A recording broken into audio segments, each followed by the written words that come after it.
یا ہمیں موقع نہیں. اچھا اس وقت 4-4.5 ہزار آدمی عبید اللہ ابن زیاد نے جیلوں میں بند کر کے رکھا ہوا تھا جو تھرولی کمیٹڈ لوگ تھے. بازار سے نکلے آپ دربار میں پہنچے. دربار میں جناب زینب سلام اللہ علیہا کی جو تقریر ہے ہسٹوریکل تقریر جس میں وہ لوگ ابن زیاد کے سے اتنا خوف زدہ تھے کہ جیسے چڑیا کے اندر بھی جتنا حوصلہ ہوتا ہے اتنا بھی حوصلہ لوگوں کے دلوں میں نہیں تھا. لیکن جب جناب زینب سلام اللہ علیہا نے ابن زیاد کو مخاطب کیا تو آپ نے اس کی ماں کے نام سے اسے مخاطب کیا جو تاریخ عرب کی ایک بدنام زمانہ عورت تھی. آپ نے جس طرح اس کو خطاب کیا اور جیسے اپنے بھائی کی شہادت کی عظیم مرتبہ حیثیت کو روشناس کرایا تو لوگوں کے دل میں احساس پیدا ہوا کہ ہم اس گھٹیا آدمی سے ڈرتے ہیں جس کا حسب و نسب ہی بہت سیاہ ہے.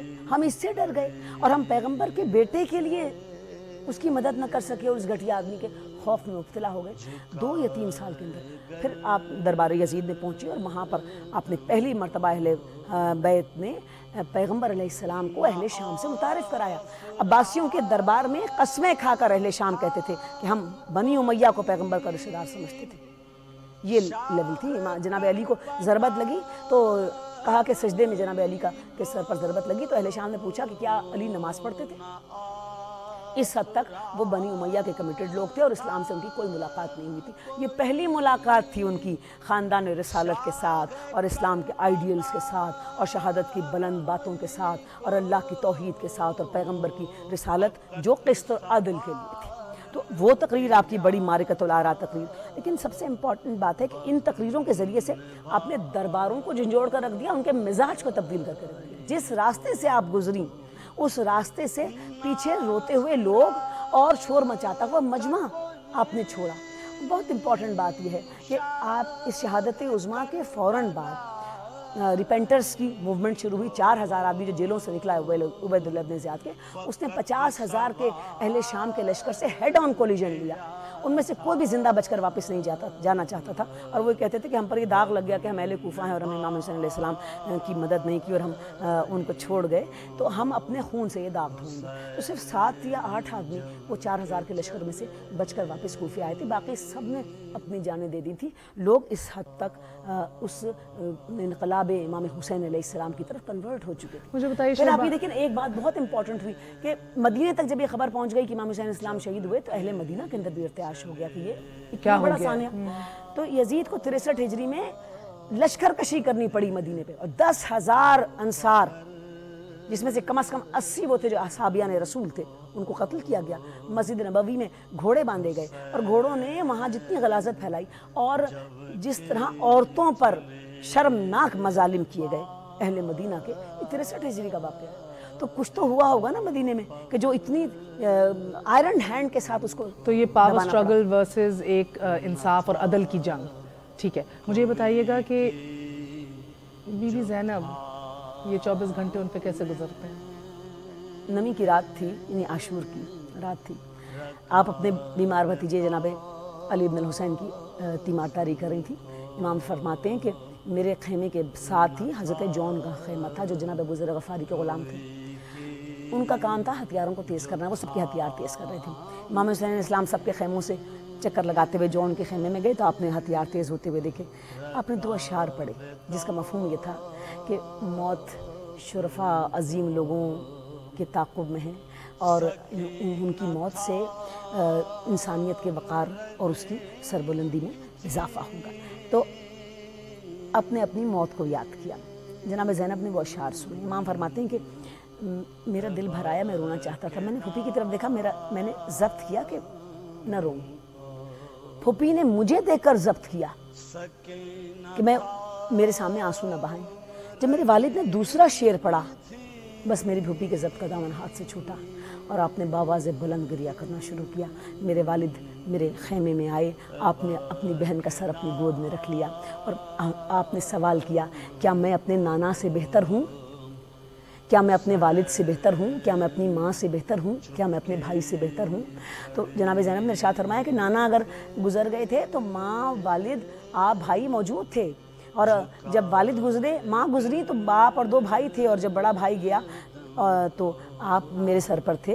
آپ کی جانے سے اس سر پر اور اس خاندان کے اوپر کوئی سربراہی نہیں ہوگا۔ امام حسین علیہ السلام نے فرمایا کہ یہ وہ مقام ہے کہ جہاں رسول زادیوں کو صبر اور تحمل کے ساتھ آنے والی مصیبتوں کا سفر طے کرنا ہے۔ آپ نے رونے دیا اپنی بہن کو، اور اس یقین کے ساتھ جناب زینب دیکھیے اس کے بعد پھر نہیں روئی، آپ کو رونے کی فرصت ہی نہیں ملی۔ آپ کا کام تو پھر امام حسین علیہ السلام کی شہادت کے پیغام کو لے کر آگے بڑھنا تھا۔ امام حسین علیہ السلام نے پورے تحمل سے جناب زینب کو رونے دیا، روتے رہے۔ اور پھر آپ نے دیکھیے جب آپ خیمے سے باہر نکلے، آخری آپ کی جب سواری، آپ شہادت کے لیے جا رہے تھے عصر عاشور کے قریب، تو آپ نے فرمایا استعدوا للبلاء واللہ حافظکم وحامیکم، بلا و مصیبت کے برداشت کرنے کے لیے تیار ہو جاؤ۔ تمام خواتین کے آپ نے نام لیے، اپنی بہنوں کے، بھاوجوں کے، اپنی ازدواج کی، اپنی بیٹیوں کے، اصحاب کی بہنوں بیٹیوں اور ان کی ازدواج کے، خاندان بنی ہاشم کی عظیم خواتین کے، جو بھی سب وہاں موجود تھیں۔ اور پھر فرمائے استعدوا للبلاء واللہ حافظکم وحامیکم، بلا و مصیبت کو برداشت کرنے کے لیے تیار ہو جاؤ، یقین رکھو خدا تمہارا حافظ، حامی اور تمہارا مددگار ہے۔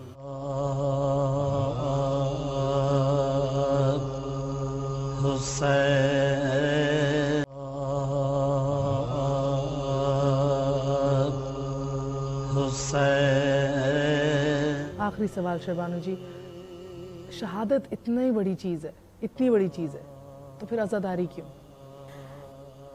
دیکھیے یہ امام حسین علیہ السلام کی شہادت کسی ایک فرد، معمولی فرد کا گزرنا نہیں ہے، اس کا قتل ہونا نہیں ہے۔ لوگوں نے بڑی بڑی مصیبتیں دنیا میں اٹھائی ہوں گی، جتنا کسی شخصیت کا قد بڑا ہوتا ہے اس کے ریفرنس سے ان معاملات کا بھی قد بڑا ہوتا چلا جاتا ہے۔ پھر قرآن مجید میں 5 مصائب بیان کی گئے ہیں، خوف، بھوک، جان کا نقصان، مال کا نقصان اور اپنے عزیزوں اور پیاروں کا نقصان۔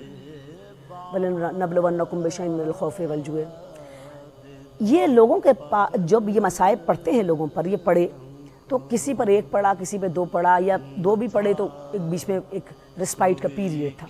امام حسین علیہ السلام ایک وقت میں، ایک ہی مدت میں 5 مصائب کو آپ نے جس میگنینمٹی آف ہارٹ کے ساتھ اور جس شعور کے ساتھ، سب سے امپورٹنٹ بات یہ ہے، دیکھیے شعور، امام حسین اسلام کا سر کسی نے زبردستی، کسی میں مجال نہیں تھی۔ آپ ولید کے دربار سے نکلے تو مروان نے کہا کہ ولید انہیں جانے نہ دو، ابھی سر کاٹ لو پھر یہ ہاتھ نہ لگیں گے، تو آپ نے جلال کے عالم میں آواز بلند کی اور کہا کہ کس کی مجال ہے جو میرا سر اتار لے۔ آپ کا سر کاٹا نہیں گیا، آپ نے سر راہ خدا میں دیا۔ اور دیکھیے دینا اور اتارنے میں بڑا فرق ہے۔ اور جس وقت امام حسین علیہ السلام نے سر اپنا سجدے میں رکھا، آپ اپنے شعور کی معراج پر تھے، گوشہ چشم اٹھایا آپ نے، قاتل آپ کے سینے پر سوار تھا اور آپ نے اپنے اللہ کو مخاطب کیا، الہی قد وفیت بعہدی اوفوا بعہدک کا، پروردگار میں نے اپنا وعدہ پورا کیا تو اپنا وعدہ پورا کیا۔ تو وعدہ کیا تھا امام حسین علیہ السلام کا؟ آپ کا وعدہ قسط اور عدل کا نفاذ تھا۔ دیکھیے اس شہادت کے ذریعے سے امام حسین علیہ السلام نے کمزور سے کمزور تر آدمی کو اس بات کا سبق دے دیا کہ مٹیریلسٹک سپورٹس امپورٹنٹ ضرور ہوتی ہیں، لیکن اگر وہ نہ ہوں تو آپ ہاتھ پر ہاتھ دھر کے ظلم کو قبول نہ کیجیے۔ جو بھی آپ کے پاس وسائل ہیں اس سے آپ ایک بار ظلم سے ٹکرائیے ضرور۔ یہ ریپیٹ کر کے یاد دلانے کے لیے امپورٹنٹ ہے۔ قرآن مجید میں کہا کہ آپ ایام خدا کو یاد دلائیں جہاں صابروں اور شاکروں کی نشانیاں چھپی ہوئی ہیں۔ تو ان کو دیکھیے، جناب ہاجرہ بھاگی بچے کے پانی کے لیے، صحیح آج تک صحیح کرتے ہیں، کیوں؟ ایک ماں کی محبت، اطاعت خدا کی اور اس صبر کی کیفیت کو یاد کرنے کے لیے۔ امام حسین علیہ السلام کی اس شہادت کو اس لیے یاد کیا جاتا ہے کہ بے سر و سامانی کے عالم میں قسط اور عدل کی آواز ایک استعارہ بن کر جب تک کائنات اور دنیا موجود ہے اس وقت تک یہ آواز امام حسین علیہ السلام کے ریفرنس سے بلند ہوتی رہے۔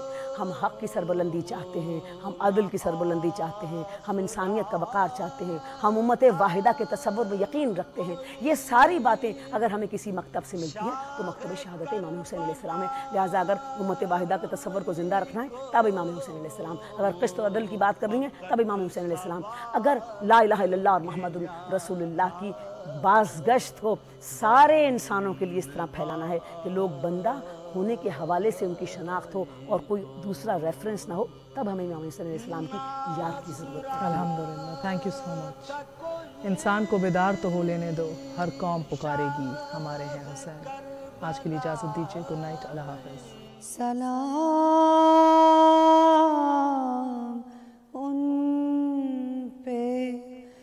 جنہیں شرم کھائے جاتی ہے، کھلے سروں پہ اسیری کی خاک آتی ہے، سلام ان پہ جو زحمت کش سلاسل ہے، مصیبتوں میں امامت کی پہلی منزل ہے،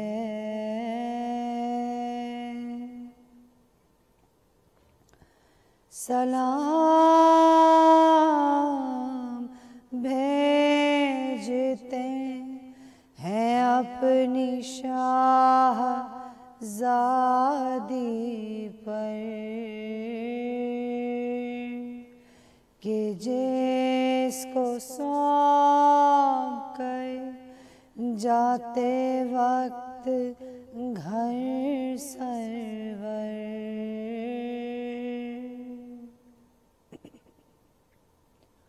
مسافرت نے جسے بے بسی دکھلائی، نثار کر دیے بچے نہ بچ سکا بھائی، سلام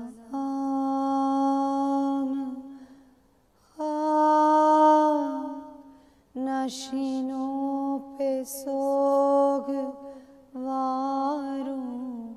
کا،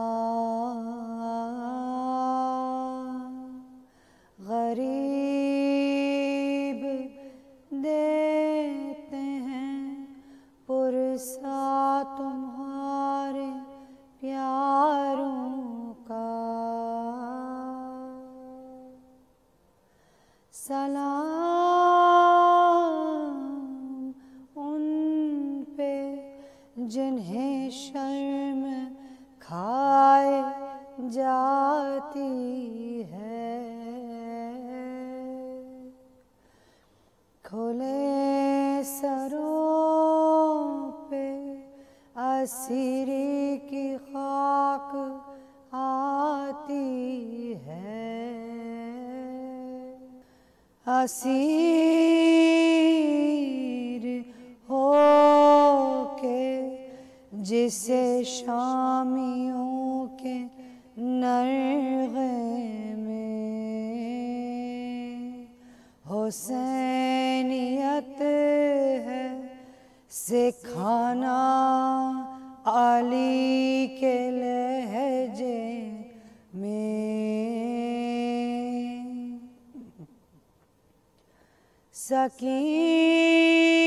سکینہ بی بی تمہارے غلام حاضر ہیں،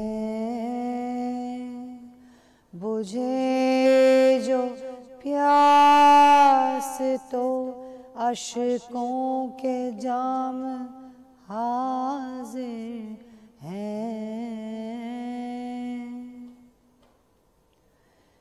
یہ سن یہ حشر یہ صدمے نئے نئے بھی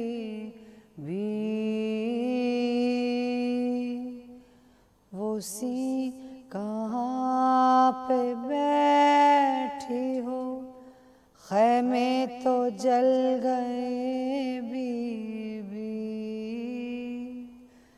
یہ سن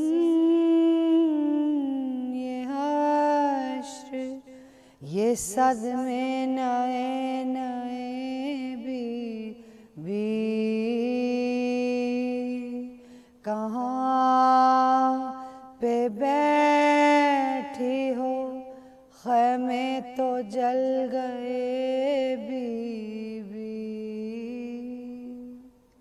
سلام محسن اسلام خستہ تن لاشوں،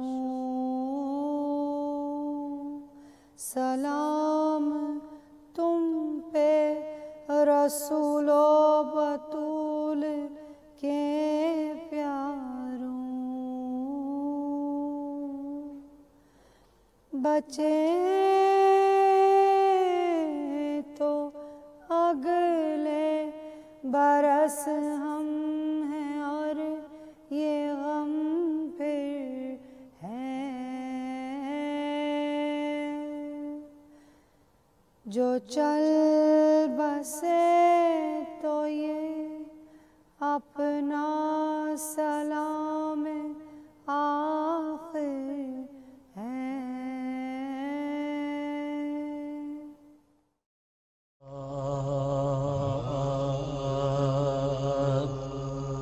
حسین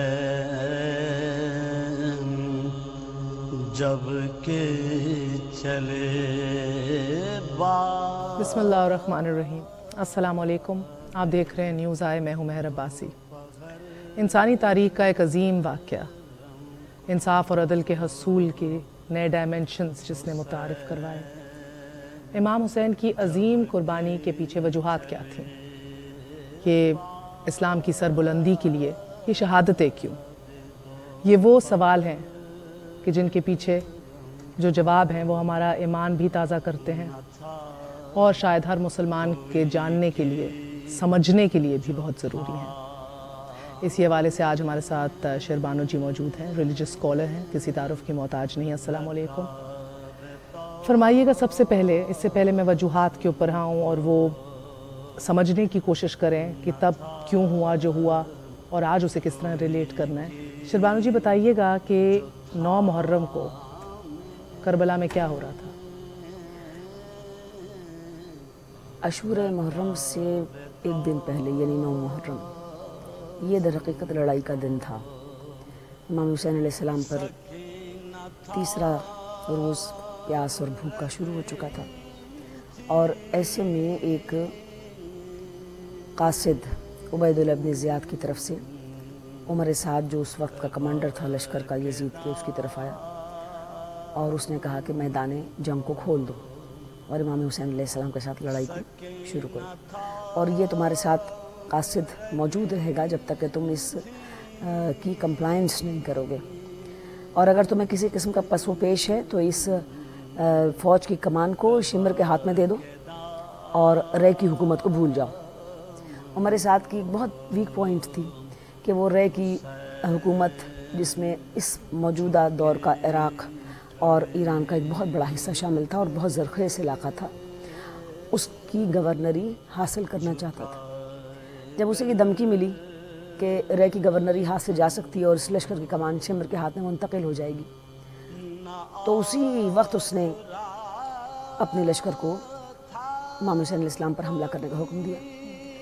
یہ شام کے ڈھلنے کا وقت تھا، اور اس نے جن الفاظ سے آواز دی اپنے اہل لشکر کو کہ اے خدا کے دوستو، اللہ کے راہ میں مارکے کے لیے تیار ہو جاؤ، یہ ایک حیران کن آواز تھی، یعنی کہ جس کام کے لیے وہ بڑھ رہے ہیں اس کو سینکٹیفائی کرنے کے لیے انہوں نے اللہ کے نام کو ایسے استعمال کیا کہ جیسے واقعی وہ کوئی بہت عظیم کام انجام دینے جا رہے ہیں جس کی بڑی مذہبی سینٹیٹی ہے۔ یہ لشکر بڑھنے لگا امام حسین علیہ السلام کے خیام کی طرف، اور ایسے میں تاریخ لکھتی ہے کہ آپ اپنے خیمے کے باہر تشریف فرما تھے، اور آپ کی سچویشن ایسی تھی کہ آپ نے ایک ہاتھ اپنے گھٹنے پر رکھا ہوا اور اس پر سر ٹیکا ہوا تھا، دوسرا ہاتھ آپ کی تلوار کھلی ہوئی تھی اور اس کے اوپر تھا۔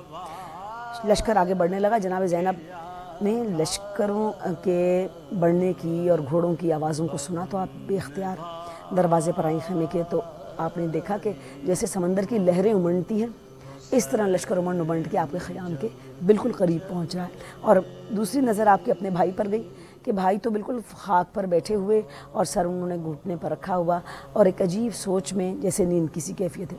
انہوں نے بھائی کے کندھے پر ہاتھ رکھا اس سے امام حسین علیہ السلام نے سر اوپر اٹھایا تو آپ نے اشارہ کیا بھائی اس طرف دیکھیے. تاریخ لکھتی ہے کہ امام حسین علیہ السلام نے اس بڑھتے ہوئے لشکر کو اس سمندر کی ان لہروں کی طرح اس کی طرف دیکھا اور بالکل بھی اس کا امپریشن نہیں لیا, اور ریاکشن, کوئی امپریشن ہی نہیں لیا اس لشکر کے بڑھتے ہوئے قدموں کا. اور آپ نے اسی اطمینان اور بہت ہی سکون کے ساتھ اپنی بہن کو خطاب کیا کہ بہن میں اپنے نانا سے باتیں کر رہا تھا. یعنی حالت نیند اور خواب میں آپ پیغمبر علیہ السلام آپ سے مخاطب تھے اور آپ پیغمبر علیہ السلام سے مخاطب تھے. تو ایک عجیب اطمینان آپ اس واقعے کو بتانا چاہ رہے ہیں اپنی بہن کو. تو جناب زینب نے پھر دوبارہ اشارہ کیا بھائی وہ لشکر بڑھ رہا ہے. پھر اس وقت آپ نے اپنے بھائی جناب عباس, اپنے دوستوں مسلم ابن اوسجا, حبیب ابن مظاہر, زہیر ابن قین, ان لوگوں سے کہا کہ معاملہ کیا ہے, شام کے وقت تو کبھی بھی جنگ نہیں شروع کی جاتی, ان سے پوچھو. اور جب انہوں نے جا کر سوال کیا, پوچھا کہ کیوں شام کے اندھیرے بڑھ رہے ہیں اور ایسے میں تو جنگ کو موقوف کیا جاتا ہے, تو آپ نے یہ کون سی لڑائی شروع کی ہے؟ تو انہوں نے کہا کہ ہمیں حکم ہے کہ ہم ابھی اس جنگ کو شروع کریں. عمر سعد نے تو پہلا تیر خیام امام حسین علیہ السلام کی طرف اس قاصد کو دکھانے کے لیے چلایا کہ گواہی دینا کہ پہلا وار جو تھا وہ میں نے کیا امام حسین علیہ السلام کی طرف. جب آپ کو یہ معاملے کا پتہ چلا تو آپ نے کہا کہ ہمیں ایک رات کی مہلت دی جائے تاکہ ہم اس رات کو خدا کی عبادت میں اور تلاوت قرآن میں بسر کر سکیں. در حقیقت امام حسین علیہ السلام مہلت لینا نہیں چاہتے تھے بلکہ مہلت دینا چاہتے تھے ان تمام آنکھوں کو کہ جو آپ کے سامنے موجود تھیں, جن کو آپ اپنی عظمت, بلندی اور اپنے اس نسب سے بار بار آگاہ کر رہے تھے جو جناب رسول خدا کا تھا, اور اپنے پیغام سے, جو پیغام رسالت کے گھر سے نکلا ہوا پیغام تھا, جو سارا کا سارا کتاب خدا کے اوپر جس کی فوکس تھی.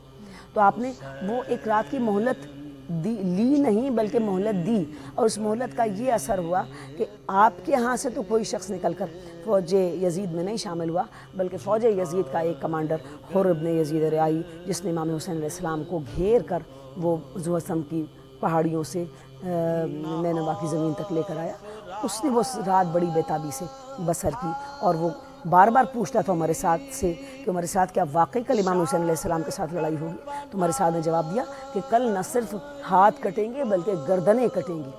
یہ جب الفاظ سنے حر نے تو اس نے بہت ترکیب سے, اتنے سخت پہرے اور اتنی جاسوسی چاروں طرف پھیلی ہوئی تھی, اس نے بمشکل تمام اس کیمپ کو چھوڑا اور امام حسین علیہ السلام کے کیمپ میں آ کر شامل ہوا. اور جب اس کی شہادت ہوتی ہے تو امام حسین علیہ السلام اسے نوید دیتے ہیں جنت کی اور کہتے ہیں کہ تمہاری ماں نے تمہارا نام حر بہت اچھا رکھا کہ تم دنیا اور آخرت دونوں میں آزاد ہو گئے. شہربانو جی مجھے بتائیے گا کہ یہ موقع ہی کیوں آیا کربلا کا؟ یہ بھی دیکھیے بڑی حیران کن بات ہے کہ واقعہ کربلا میں اور پیغمبر علیہ السلام کی رحلت میں صرف 50 سال کا فرق ہے. 50 سال میں قوم کے یعنی جو سیاست کے میدان میں اتنی تبدیلی آ جائے کہ لوگ نہ صرف یہ کہ نواسۂ رسول کو قتل کرنے پر آمادہ ہو جائیں بلکہ رسول کی بیٹیوں کو بازاروں اور درباروں میں قیدیوں کی طرح گھسیٹتے پھریں, ایسے اونٹوں پر بٹھا کر جن پر کجاوے نہ رکھے ہوں ان کے سروں سے دوپٹے کھینچ لیے جائیں اور ان کو کوڑے لگائے جائیں. اور وہ بیٹیاں جن کی شکلیں کبھی کسی نے نہیں دیکھی, جو اتنے پردے میں رہتی تھیں اور رات کے اندھیروں میں گھروں سے نکلتی تھی, اور ان کے ہاتھوں میں رسیاں باندھ کے اور بیڑیاں پہنا کے. How did this point come? Actually بات یہ ہے کہ جو لوگ اس وقت مسند اقتدار پہ تھے بنی امیہ, انہوں نے مصلحت کے طور پر اسلام قبول تو کر لیا تھا فتح مکہ کے روز, اور پیغمبر علیہ السلام نے اپنی میگنانیمیٹی کو دکھاتے ہوئے, جو پیغمبر کا وتیرہ ہوتا ہے, نجات دہندہ انسانیت تھے, آپ نے ساروں کو معاف کیا. حالانکہ وہ وقت ایسا تھا کہ پیغمبر جس کو چاہے قتل کرتے, جس کو چاہے ایلیمینیٹ کرتے, آپ کسی طور پر بھی اس میں آپ کو کوئی بلیم نہیں آ سکتا تھا. لیکن پیغمبر جو ہے وہ انسانوں کو ختم کرنے کے لیے نہیں آتے, پیغمبر جو ہے وہ انسانیت کے فروغ کے لیے آتے ہیں. تو آپ نے اپنے بدترین دشمنوں کو, جن کا میجر جو پارٹ تھا بنی امیہ کے اندر تھا, آپ نے انہیں معاف کیا. اس فتح مکہ کے فوراً بعد ایک جنگ ہوتی ہے حنین کی جنگ, اور اس حنین کی جنگ میں اسی بنی امیہ کے نیو کنورٹس نے جو مصلحتاً اسلام لائے تھے وہ پیغمبر کے ساتھ لشکر میں شامل ہوئے. آپ نے ان کو شامل کیا. 2000 آدمی نیو کنورٹس آپ کے ساتھ چلے, 10,000 آدمی مدینے کے جو آپ کے ساتھ تھے, 12,000 کا سب سے بڑا لشکر تھا جو آپ کسی بھی جنگ میں لے کر گئے، جو حنین کی جنگ تھی۔ لیکن یہ عجیب جنگ تھی کہ اس میں پہلے ہی حملے میں مسلمان فوجوں کو شکست کا سامنا ہوا اور وہ راؤٹ ہونے لگی۔ تو وہ بنی امیہ کے نیو کنورٹس، شبلی نعمانی نے سیرت النبی میں لکھا، ابن اسحاق نے اسے کوٹ کیا، جو ارلیسٹ پرائمری ریسورسز ہیں، حسین ہیکل جو موجودہ دور کے بہت عظیم اور بہت بڑے مورخ ہیں، کہ بنی امیہ کے کیمپ سے آوازیں بلند ہونے لگیں کہ محمد کا جادو ٹوٹ گیا، محمد کا جادو ٹوٹ گیا، کیونکہ انہوں نے جس طرح مدینہ مکہ حوالے کیا تھا پیغمبر کے، وہ دل میں داغ نہیں گیا تھا، اور وہ نہیں چاہتے تھے کہ کسی طرح ان کو کوئی کامیابی حاصل ہو، اور وہ ناکامی کو دیکھ کر خوش ہو رہے تھے۔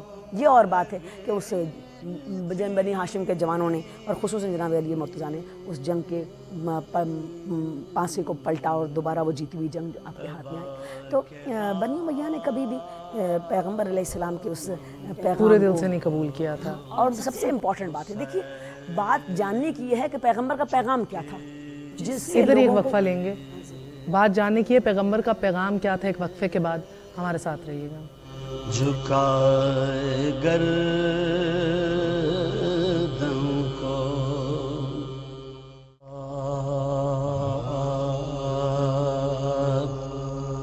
حسین۔ واپس آنے کا شکریہ۔ کیا یہ اقتدار کی جنگ تھی؟ امام نے بیعت کیوں نہیں لی؟ فلسفہ شہادت کیا تھا؟ یہ سب کچھ سمجھنے کی کوشش کر رہے ہیں۔ سو شیربانو جی، آپ بنی امیہ نے کبھی بھی دل سے قبول نہیں کیا اسلام۔ 50 سال کے اندر رسول پاک صلی اللہ علیہ وسلم کی وفات کے بعد اتنا بڑا مسلم امہ میں چینج کیسے آ گیا کہ ان کے خاندان کو، ان کے بیٹوں کو، نواسوں کو، ان کی نواسیوں کو سر قلم نہیں صرف نیزے پہ اٹھا کے اسلامک تاریخ میں پہلی دفعہ نیزے میں لگا کے نمایاں کیا گیا شام کے بازاروں میں عورتوں کو لے کے؟ واٹ ہیپنڈ ایگزیکٹلی، میں یہ سمجھنا چاہ رہی ہوں۔ بات یہ ہے کہ جب پیغمبر نے یہ پیغام پیش کیا لا الہ الا اللہ کا، تو کہا کہ قولوا لا الہ الا اللہ تفلحوا، لا الہ الا اللہ کہو فلاح پاؤ۔ یہ بڑی سمپل بات نہیں تھی۔ لا الہ الا اللہ کے ایک جملے میں انسان کی آزادی، اس کی ایک سوچ کی آزادی اور اس کی غلامی سے نکلنے کا ایک فلسفہ موجود ہے، اور لا الہ الا اللہ در حقیقت ضمانت ہے نظام قسط اور عدل کی۔ لا الہ الا اللہ دراصل ضمانت ہے امت واحدہ کے تصور کی۔ تو تمام پیغمبر اس پیغام کو لے کر آئے، اور آخری پیغمبر نے تو بہت زیادہ جانفشانی کے ساتھ اس پیغام کو پیش کیا۔ یہ عرب جن پر آپ یہ پیغام کی آپ تبلیغ کر رہے تھے، یہ بہت سمجھدار اور بہت عقل مند لوگ تھے، اور اتنی ان کے اندر ہوشیاری اور سمجھداری تھی کہ نشان قدم دیکھ کر یہ پہچانتے تھے کہ جو گزر کر گیا ہے وہ کون تھا، وہ خوش تھا یا وہ غمگین تھا۔ اچھا، یہ ان کی لیول تھی ہوشیاری اور عقل مندی کی۔ تو وہ سمجھ رہے تھے کہ پیغمبر فقط لا الہ الا اللہ کر کے چند نمازیں پڑھوانا اور چند رسومات و عبادات کی شکل میں، یہ پیغمبر کا مقصد نہیں ہے۔ پیغمبر نے جب لا الہ الا اللہ کہا، تو اگر آپ قرآن مجید کی ریویلیشنز پر نظر ڈالیں تو مکے میں جتنی صورتیں نازل ہوئیں وہ ساری بہت چھوٹی چھوٹی صورتیں ہیں، اور بہت کرسپ اس کے اندر پیغام ہے، اور وہ بہت چھوٹی صورتوں کا جو دستہ ہے اس میں جو مین فوکس ہے، چاہے وہ سورہ ماعون کو لے لیجئے، سورہ فجر کو لے لیجئے، سورہ ہمزہ کو لے لیجئے، سورہ تکاثر کو لے لیجئے، ساری کی ساری صورتیں ون پوائنٹ ایجنڈا پر ہیں کہ قسط اور عدل کا نظام نافذ ہونا چاہیے۔ اور جو لوگ کانسنٹریشن آف ویلتھ میں بلیو کرتے ہیں، ان کو جو ہے وہ مساوات اور ڈسٹریبیوشن آف ویلتھ کی طرف جانا پڑے گا۔ جس طرح آپ نے غلامی کے انسٹیٹیوشن کو شروع کر دیا ہے، اس غلامی کے انسٹیٹیوشن کو ختم کرنا پڑے گا۔ انسان کی برابری جو ہے وہ ہوگی، سوچ اور پوری طرز زندگی میں تبدیلی۔ بالکل، دیکھیں نا پورا اسٹیٹس کو پیغمبر ہلانے کے لیے آئے تھے، تو وہ سمجھ گئے تھے کہ لا الہ الا اللہ عبادتیں کرنے کا نام نہیں ہے، یہ تو پورا ایک فلسفہ حیات ہے۔ لہٰذا انہوں نے اس کو قبول نہیں کیا۔ ہر کوشش کی انہوں نے، وہیمنٹ کوشش کہ اس کو سپریس کیا جائے۔ جب اس میں ناکام ہو گئے تو آخر انہوں نے فتح مکہ کے اندر دن پیغمبر کے سامنے مصلحتاً خاموشی اختیار کر لی، کیونکہ یہ بھی ایک طریقہ ہوتا ہے کہ جب آپ لڑتے لڑتے تھک جائیں اور آپ کو کوئی کامیابی حاصل نہ ہو تو فرسٹریشن میں پھر آپ یہ سوچتے ہیں کہ چلو اس اسٹریم میں شامل ہو جائیں، شامل ہو کر ہو سکتا ہے کہ اندر ہم کوئی ایسا نقصان پہنچا لیں، اپنے اہداف حصول کر لیں۔ اچھا دیکھیں، بنی امیہ کے ہاتھ جب حکومت لگ گئی تو انہوں نے ایک عجیب قسم کے ظلم اور تشدد کا نظام پیدا کیا۔ پھر اس نبوت کی قائم کی ہوئی اس ریاست کو، جسے مدینہ کی ریاست کہتے ہیں، میثاق مدینہ، ایک ایسا ڈاکیومنٹ ہے کہ جو کسی بھی ریاست کے لیے جسے فرسٹ کانسٹیٹیوشن، لیٹس سے، اور اس سے خوبصورت بات کسی بھی آئین کے لیے نہیں کی جا سکتی جو میثاق مدینہ پیغمبر نے لکھا. تو وہ لوگ نہیں چاہتے تھے کہ یہ چیزیں قائم اور دائم رہیں. دیکھیے جو یزید کی ولی عہدی کا ایشو ہے اس میں سارے مسلمانوں کی مقتدر شخصیات جو ہیں وہ اس کی مخالف تھیں. ام المومنین حضرت عائشہ اس کی مخالف تھیں, جناب عبد الرحمن بن ابو بکر اس کے مخالف تھے, سعد بن ابی وقاص اس کے مخالف تھے, عبد الرحمن بن خالد بن ولید اس کے مخالف تھے, عبداللہ بن عمر اس کے مخالف تھے, عبداللہ بن زبیر اس کے مخالف تھے. یہ سارے لوگ اس کے مخالف تھے. لیکن امیہ ڈائناسٹی کی اور اس رول کی یہ اس طرح کہ آپ یہ اپنے بعد اپنے بیٹے کو جانشین بنائیں اور امت پر آپ کسی کو مسلط کریں, ایک ایسا شخص جس کی سر عام یہ شہرت ہو کہ وہ بندروں اور کتوں سے کھیلتا ہے, شراب خوری کرتا ہے, اور اس کے حرم میں ماں بیٹی اور سلیو گرلز کا کوئی فرق موجود نہیں ہے, اور اس کی جو بھی تاریخ میں بدترین یہ ساری شخصیات خلاف تو تھیں, بالکل خلاف تھے. لیکن 58 ہجری تک ان میں سے بیشتر شخصیات کی موت واقع ہوئی. اور اگر ہم تاریخ کے طالب علم کی طرح ان حقائق کو ڈھونڈنے بالکل ایک طالب علم کی حیثیت سے, تو ہمیں ان ساری موتوں میں سوائے عبداللہ بن زبیر اور عبداللہ بن عمر کے ساری اموات جو ہیں مسٹیریس ملے گی. اچھا, اب ان میں بھی 3 آدمی رہ گئے, عبداللہ بن عمر, عبداللہ بن زبیر اور امام حسین علیہ السلام, جس کے لیے یزید کے والد کی اس کو سخت ترین نصیحت تھی کہ پہلے 2 اشخاص سے اتنا خطرہ نہیں ہے, حسین سے خطرہ ہوگا, ان کو آپ اپنے نواسہ رسول سے خطرہ ہوگا, لیکن یہ حسین ابن علی ہیں جو تجھے کبھی بھی اس پوزیشن پر ایکسیپٹ نہیں کریں گے, جہاں موقع ملے تخت پر بیٹھتے ہی ان کا سر اتار لینا. امام حسن نے تو بیعت لے لی, انہوں نے تو ایگریمنٹ کی نہیں. امام حسن علیہ السلام نے بیعت نہیں کی تھی, وہ ایک صلاح تھی, ایگریمنٹ تھا. اس ایگریمنٹ کی یہ شرط تھی کہ معاویہ بن ابو سفیان اپنے بعد کسی کو حاکم مقرر نہیں کریں گے, اور یہ حکومت دوبارہ امام حسن علیہ السلام کی طرف پلٹے گی. لیکن امام حسن علیہ السلام کی بیوی زہر دیا گیا, آپ کو شہادت ہو گئی. جی بالکل. تو انہوں نے معاہدے کی پاسداری نہیں کی, اور وہ 10 سال کا. مگر امام حسن نے کیوں معاہدہ کیا تھا؟ دیکھیے اس وقت کی جو سیاست کا رنگ تھا اس میں جیسے آج ہے, مال اور دولت کی جب ریل پیل ہو جائے تو لوگوں کے دین اور ایمان متزلزل ہو جاتے ہیں. امام حسن علیہ السلام کے ساتھ وہی لشکر تھا کہ جو صفین میں ٹوٹ کر جناب امیر المومنین علی بن ابی طالب کے ساتھ علیحدہ ہوا تھا. تو انہوں نے پیسے کی لالچ میں اس بات کا یہ بھی انہوں نے ایک ارادہ کر لیا تھا کہ وہ گرفتار کر کے امام حسن علیہ السلام کو حکومت شام کے حوالے کر دیں. تو اس سچویشن میں جو لوگ آپ کے باوفا اصحاب تھے ان کی جانوں کو خطرہ تھا, اور امام حسن علیہ السلام نے ارشاد فرمایا کہ میں نہیں چاہتا تھا کہ خدا کے نام لینے والوں سے زمین خالی ہو جائے, لہٰذا میں نے وہ کیا جو خضر نے موسیٰ کے ساتھ کیا تھا. اب جناب خضر نے جو موسیٰ کے ساتھ کیا وہ ایک ساری بات, اب اس کی ہمیں یہاں پر ہم وہ ساری ڈیٹیلز میں نہیں جا سکتے. وہ 10 سال کا پیریڈ جو امام حسن علیہ السلام کی شہادت سے اور واقعہ کربلا تک ہے, اس 10 سال کے پیریڈ میں جو کمیونیکیشنز ہوئی امام حسین علیہ السلام کی حکومت شام کے ساتھ اور یزید کے والد کے ساتھ, وہ خود اس بات کا بولتا ہوا ثبوت ہے کہ امام حسین علیہ السلام اس طرز حکومت کے بدترین مخالف تھے. آپ اسے پیغمبر اسلام کے لائے ہوئے اسلام سے کنفلکٹ کا نظام سمجھتے تھے. مجھے بتائیے گا کہ کربلا سے اسلام کی سربلندی کیسے؟ دیکھیے کربلا امام حسین علیہ السلام کی کوئی شخصی اگرینڈائزمنٹ ایجنڈا نہیں ہے. جس وقت آپ نے 58 ہجری میں, جیسے میں نے کہا نا 58 ہجری تک بہت ساری شخصیات کی مسٹیریس اموات ہو چکی تھی. 58 ہجری میں جب امام حسین علیہ السلام نے آپ حج پر گئے, مقام مینا موقع حج, آپ نے ایک بائی انویٹیشن 1000 ایلیٹس کو دعوت نامہ دیا, عمرہ کو, جو اپنے اپنے قبائل میں انفلوئنس رکھتے تھے. 1000 people they were invited by invitation, اور اس سے آپ نے خطاب کیا اس گروہ سے, اور اسے کہتے ہیں انجمن مکہ کا قیام. یہ ایک بہت بڑا ٹرننگ پوائنٹ تھا امام حسین علیہ السلام کی اس تحریک کا جسے آپ آگے کی طرف بڑھانا چاہتے تھے. اس میں آپ نے بڑے واضح لفظوں میں ان تمام لوگوں کو مخاطب کر کے کہا کہ تمہیں اللہ نے اس لیے سرداری اور عزت سے نوازا تھا تاکہ تم سے یہ اس بات کی توقع کی گئی تھی کہ تم کمزوروں کے حق میں آواز بلند کرو, لیکن تمہارا ایٹیٹیوڈ جو ہے وہ اپنے مفادات کے تحفظ میں لگا ہوا ہے. اس کے بدلے میں ظالموں کی حکومت آ گئی جو بھوکوں کی بھوک کو بڑھا رہی ہے, مظلوموں کے مظلومیت میں اضافہ کر رہی ہے. جو ان کے خلاف آواز بلند کرتا ہے وہ سر اپنے کندھے پہ باقی نہیں رہتا. آبرو کی خاطر بھوک کی خاطر لوگ آبرو کا سودا کر رہے ہیں. شہروں میں اندھے بھوکے کسان بھیک مانگتے پھر رہے ہیں. مطلب انہوں نے سارے اس نظام کا نقشہ کھینچا جو قسط اور عدل کے خلاف تھا. اور یہ آئے کتنے آئے؟ 1000 people were over there. سارے آئے جن سے مخاطب ہو کے پیغام دیا گیا. اور امام حسین علیہ السلام نے ارشاد فرمایا کہ ہم اس خدا نے صاحبان علم سے اس بات کا عہد لیا ہے کہ وہ بھوکے کی بھوک پر، مظلوم کی مظلومیت پر خاموش نہیں رہیں گے. تو آپ کو جنت کی آرزو بھی ہے اور آپ نے خدا کی راہ میں نہ اپنے جان کو خرچ کیا نہ اپنے مال کو، تو آپ کی جنت کی آرزو کدھر جائے گی؟ تو آپ اس سسٹم کے آپ نے حکومت کا حق جو صاحبان تقویٰ کے ہاتھ میں ہونا چاہیے تھا آپ نے ظالموں کے ہاتھ میں دے دیا. یہ لمبی چوڑی تقریر آپ نے کی اور اب اس موقف کا اظہار کیا.